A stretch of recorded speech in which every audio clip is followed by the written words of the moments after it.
18,000 ரூபாய் எப்படி கிடைக்கு? இப்ப கூட தப்பு கணக்கு போடுறியா? அது டியூ கட்ட பணையா? சம்பளமே 12,000. கடவுளே, என்ன சொன்னீங்க? 12 முத்தம் கொடுத்தேன். ஓகேவா சார்? நான் கூட ஒண்ணு பண்ணலான்னு இருக்கேன். என்ன பண்ணலாம்?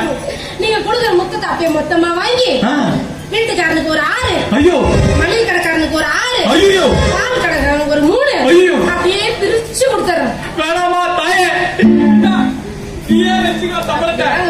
எப்படி மறக்கிறாளுங்க? இப்படி எல்லாமா யோசிப்பாங்க?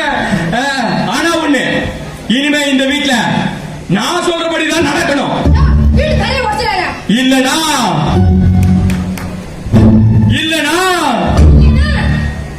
இல்லனா இருமா, யோசிக்கிறதுக்கு டைம் கொடு. நான் கட்டின தாலிய கைட்டு கொடுத்துட்டு வெளியே போடி. நான் கட்டின தாலிய கைட்டு கொடுத்துட்டு வெளியே போடின்னு சொன்னேன்.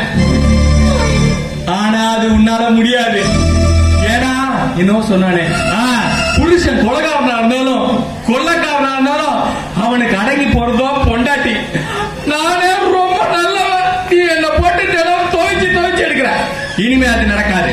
ஒழுங்கா நான் கட்டின தாலியை கையில கொடு, இல்ல இந்த வீட்டுக்குள்ள அடங்கிடு. என்ன சொல்ற?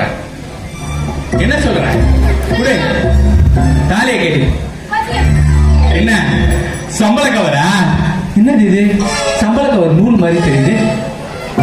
அடி பாவி, தாலியை கையில கொடுத்துட்டே. இது நியாயமா? நீ தனியா கேட்ட தாலியை கைட்டி கொடுன்னு, அதை கைட்டி கொடு. ஆமா, எதுக்காக கல்யாணம் பண்றாங்க? எதுக்கு தாலி கட்டுறாங்க?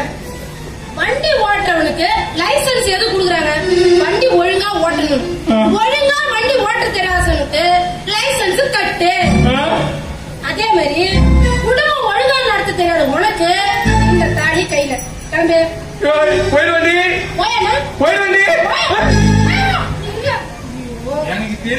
எனக்கு தெரியும் எப்படியோ உங்ககிட்ட அடி வாங்கறதுக்காக நான் வேணும் இல்ல.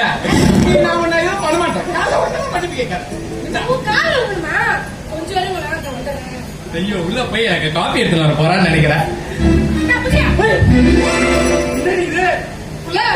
நீ ஏன் ஆடியான்ட்ட அப்புறம் நீ பேசுறது எனக்கு எதுக்கு? இது சேர்த்து குடும்பம். என்ன சொல்லுப்ப? அப்படிக்குள்ள தப்பான பாருங்க. போக மாட்டேன். உங்க அம்மா எங்கடி போறா?